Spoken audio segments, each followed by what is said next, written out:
100% मैं ये कहूँगा कि उसका खुद का अध्ययन है। प्रेम जाल जैसी कोई चीज़ यहाँ पर मुझे नज़र नहीं आती, क्योंकि तो अगर ये संगठन कहते हैं हम ये कर देंगे, ये कर देंगे, अरे भाई अंदर से रोको, अंदर से। जय हिंद साथियों, मैं आपके साथ मुस्तफ़ा चौधरी। जनपद शामली के एक आयुष मलिक नाम के लड़के ने इस्लाम धर्म अपना लिया और चांदनी कुरैशी से शादी कर ली। ये केस काफ़ी सोशल मीडिया पर जो है इस केस की काफ़ी चर्चाएं हैं। अब हिंदू संगठन भी जो है धरने प्रदर्शन कर रहे हैं कि इसका ब्रेन वॉश किया गया है और ज़बरदस्ती इस्लाम में इसको कन्वर्ट किया गया है, और चांदनी कुरैशी और उसके पिता को जेल भेज दिया है। अब इस मुद्दे पर मेरे साथ बात करने के लिए महंत आनंद स्वामी जी महाराज मौजूद हैं, इन्हीं से बात करेंगे। महाराज जी, पहले तो आपका बहुत बहुत स्वागत है। आपका भी श्री कृष्ण मंदिर गीता धाम में हम स्वागत करते हैं प्रियवर।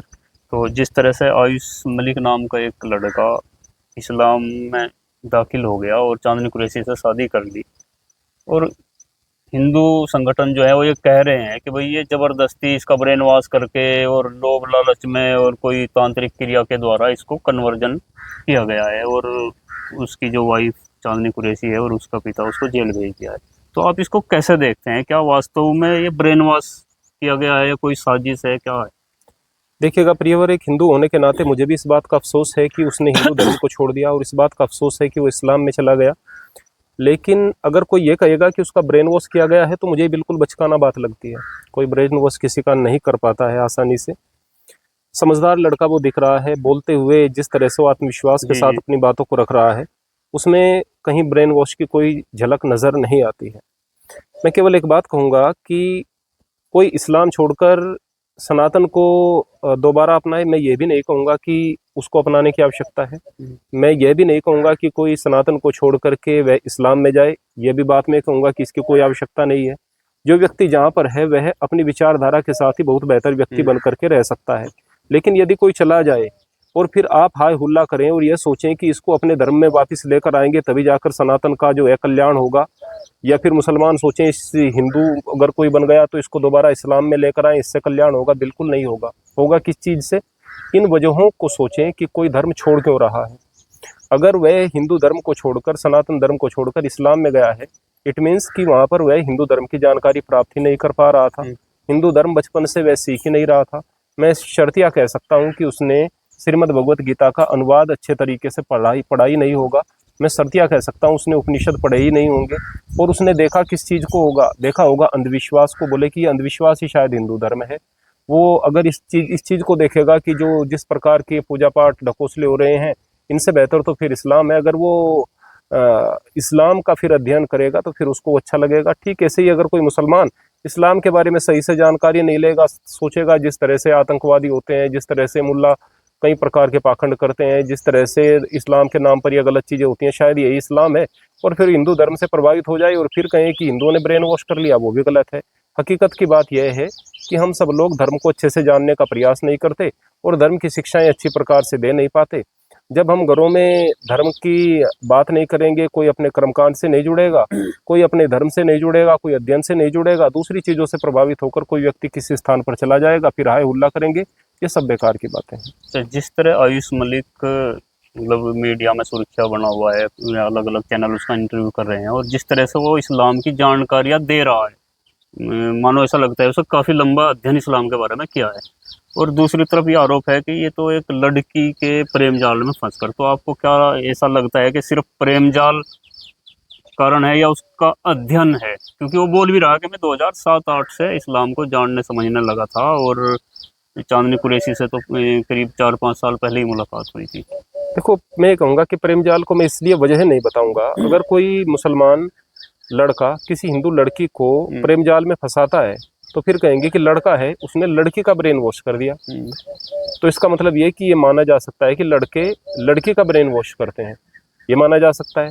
फिर अगर कोई लड़की प्रेम जाल में पड़ रही है तो उसको तो हिंदू धर्म में आ जाना चाहिए था, क्योंकि लड़का हिंदू है तो उसको हिंदू हो जाना चाहिए था।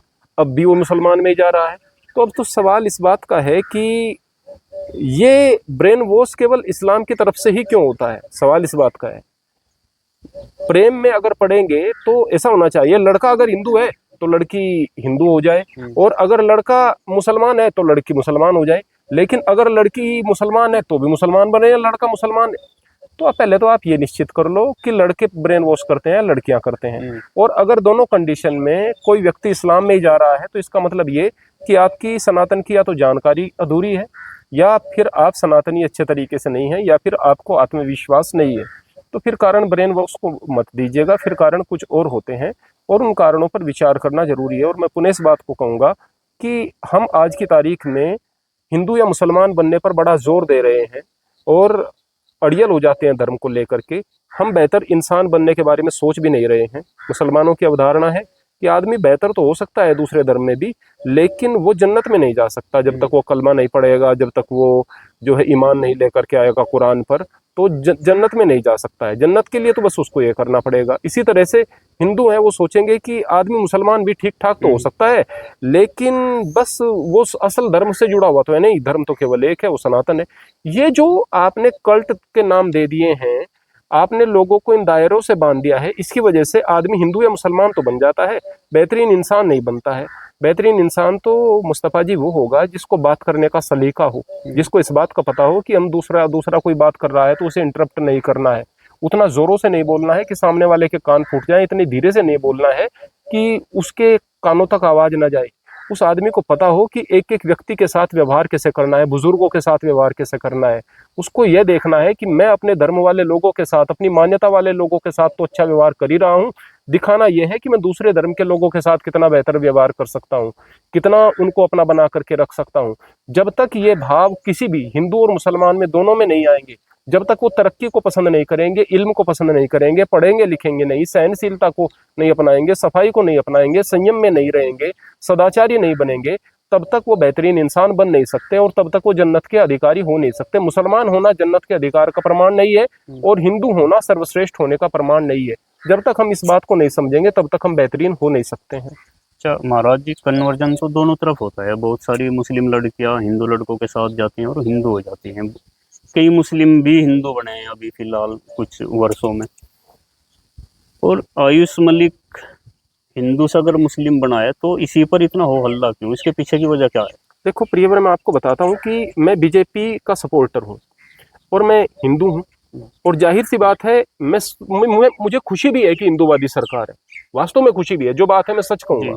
लेकिन मैं ये कतई नहीं चाहता कि दूसरे धर्म का अपमान हो, यह कतई नहीं चाहता। लेकिन इस बात को कहने में कोई मुझे गुरेज नहीं है कि फिलहाल सरकार हिंदूवादी है, और हिंदूवादी सरकार है तो हिंदुओं के लिए बायस्ड होगी। कल अगर इस्लामवादी कोई सरकार आ जाए, इस्लामिक शासन इस देश में हो जाए, तो फिर इस्लामवादी चीजें होंगी।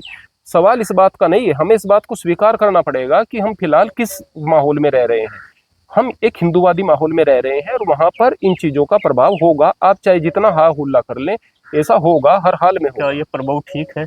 मैं तो नहीं कह रहा कि हिंदूवादी या इस्लामवादी सरकार होना और वो एक ही तबके के लिए काम करना और दूसरे को प्रताड़ित करना, मैं ये नहीं कहूंगा कि ये ठीक है, मैं कहूंगा कि ऐसा होता है, मैं कहूंगा होता है।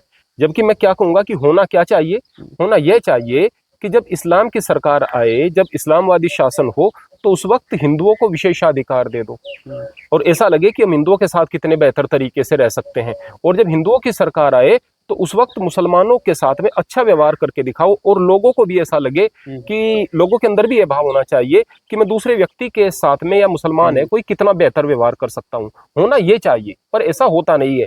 जब यहाँ पर इस्लामिक सरकार रही है देश के अंदर, उस वक्त बहुसंख्यक हिंदुओं पर भी जजिया जैसे कर लगे हैं, जिस बात से इनकार नहीं किया जा सकता। उसे हम आज की तारीख में सुगर कोटेड करके प्रस्तुत करने की कोशिश करते हैं। अलग से टैक्स भी लगा है, कम से कम ऐसा तो नहीं है अभी। अच्छा गुरुजी, शायद एक वीडियो में हम और आप बात कर रहे थे, आपने ये कहा था कि ऐसा नियम होना चाहिए कि अगर कोई दूसरे धर्म का लड़का दूसरे धर्म की लड़की से शादी करता है तो उस लड़के को ही उस लड़के का धर्म अपनाना चाहिए।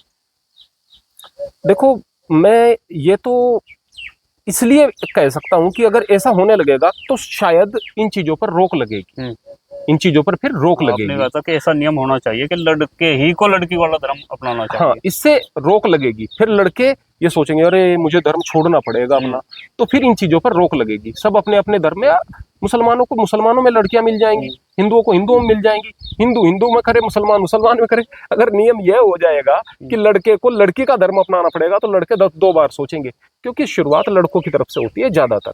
99% शुरुआत लड़कों की तरफ से इसमें होती आपको क्या लगता है, प्रेम जाल या उसका खुद का अध्ययन? है। 100% मैं ये कहूँगा कि उसका खुद का अध्ययन है। प्रेम जाल जैसी कोई चीज़ यहाँ पर मुझे नज़र नहीं आती, क्योंकि अगर उसका खुद का अध्ययन ना होता तो वो इतना कॉन्फिडेंटली बोल नहीं पाता था। अगर प्रेम जाल की बात होती तो ठीक है, वो प्रेम के चक्कर में पड़कर इस्लाम नहीं, कबूल वो तो कर लेता। अब ये यहाँ तक बोलने लगा कि मुझे चाहे चांदनी कुरैशी भी ना मिले और मेरी जो संपत्ति है वो भी अगर मुझे ना मिले तो भी मैं इस्लाम को नहीं छोड़ूंगा। नहीं, बोलने लगा नहीं, वो तो पहले से ही बोल रहा है ऐसा। हाँ, दूसरी बात ये कि चांदनी कुरैशी के साथ तो मुझे अभी पता चला है कि उसके संबंध भी अच्छे नहीं है, वो उसके बावजूद भी मुसलमान बना हुआ है, तो इसको प्रेम जाल कहना बेकार गुरु जी, है। फिर जो चांदनी कुरैशी के परिवार वालों पर जो कार्रवाई हो रही है, चांदनी कुरैशी और उनके पिता और उनके परिवार पर, तो फिर वो गलत हो रही है? मैं तो बिल्कुल गलत कहूंगा, गलत हो रही है, नहीं होनी चाहिए। तो और ये जो हिंदू संगठन जिस तरह ये पंचायत की भी बात कर रहे हैं कि भाई हम कुरैशियों के मोहल्ले में ही उनको घेरेंगे, ना बाहर जाने देंगे, ना किसी बाहरी व्यक्ति को अंदर जाने देंगे, और ये वो मतलब तमाम तरह की बातें कह रहे हैं, इस पर क्या कहेंगे आप किसान हैं, मैं भी किसान हूँ। जी। यहाँ पर ये मंदिर हमारे खेत में है। आप समझते हैं कि यहाँ खेती कैसे होती है। अगर कोई ऊंचा खेत है ना, और कोई खेत बराबर में, हमारा ही खेत यहाँ पर एक इतना ऊंचा है काफी और दूसरा जी, जी। नीचा है, तो उसमें अगर सुराख हो जाएगा ना एक मेड़ में, तो पूरी मेड़ ढह जाती है। अगर कटाव पड़ जाता है। कटाव पड़ जाएगा, जी। तो उसको अगर बाहर की तरफ से रोकने की कोशिश करोगे ना, पानी नहीं रुकेगा। और अंदर अंदर आप एक अगर रख देंगे ना, एक फावड़ा मिट्टी जी, का जी। रख देंगे, वो झट से सुराख रुक जाएगा। जी, जी। तो अगर ये संगठन कहते हैं हम ये कर देंगे, ये कर देंगे, अरे भाई अंदर से रोको, अंदर से प्रयास करो। मुसलमानों को प्रयास यह करना चाहिए कि जो हमारे अंदर हम बेहतरीन गुण विकसित कर सकते हैं वो करें। हिंदुओं को यह करना चाहिए कि हम हिंदुत्व को जानें और बेहतरीन गुण विकसित कर सकते हैं वो करें, और अपने बच्चों को इतना मजबूत बनाएं कि वो अपने दीन और अपने ईमान पर बहुत अच्छे तरीके से मजबूती के साथ खड़े रहें। अगर हम ऐसा कर पाए तो निश्चित रूप से यह धर्म के लिए बहुत अच्छा हो सकता है, समाज के लिए अच्छा हो सकता है। वरना केवल नफरतें बढ़ेंगी और धार्मिक कट्टरवाद और बढ़ता चला जाएगा। अगर आप इस्लाम पर ज्यादती करने की कोशिश करेंगे तो इस्लाम मजबूत होगा, और मुसलमान अपनी ताकत लगाने की कोशिश करेंगे हिंदू को दबाने के लिए। कहीं पर उनकी सत्ता होगी या कभी सत्ता आए तो हिंदू तो मजबूत होगा। जुल्म से चीजें दबती नहीं है और ज्यादा मुखर होकर के सामने आती हैं। लास्ट सवाल गुरु जी, कोई भी संगठन, हिंदू संगठन हो या मुस्लिम संगठन हो, मैं फिलहाल हिंदू संगठन का उदाहरण दूंगा क्योंकि ऐसे मामले आते हैं, जब कोई मुस्लिम हिंदू में कन्वर्ट होता है तो ये लोग उनका स्वागत करते हैं। तो अब किस मुंह से किसी मुसलमान हिंदू के मुसलमान बन जाने पर उत्पात मचाते हैं, जब एक मुसलमान के हिंदू बन जाने पर उसका स्वागत करते हैं? सवाल ये नहीं कि कोई क्या करता है, सवाल ये है कि क्या होना चाहिए। सवाल ये है कि क्या होना चाहिए। होना ये चाहिए कि अगर कोई हिंदू बनता है तो उसका स्वागत करें, और अगर कोई हिंदुत्व को छोड़कर चला जाता है तो सोचें कि गलती कहाँ है, उसको मत रोकें। होना ही चाहिए। जैसे कि अभी आपने खेत का उदाहरण दिया। जी जी। अब दूसरा, अगर कोई मुसलमानों के नजरिए से देखूं, कोई हिंदू मुसलमान बनता है तो उसका स्वागत करें, लेकिन अगर कोई इस्लाम छोड़ करके हिंदुत्व में जाता है तो ये ना कहें कि इसने गलत किया है, ये उसकी मर्जी है ना। तो ये चीजें हमें ऐसे करनी चाहिए। होता है का सवाल नहीं, होती तो बहुत सारी गलत चीजें हैं, क्या होना चाहिए इस बात पर हमें विचार करना चाहिए। बहुत बहुत धन्यवाद आपका। ये थे महंत आनंद स्वामी जी, जिनको आपने सुना। आप भी अपनी राय कमेंट बॉक्स में दें।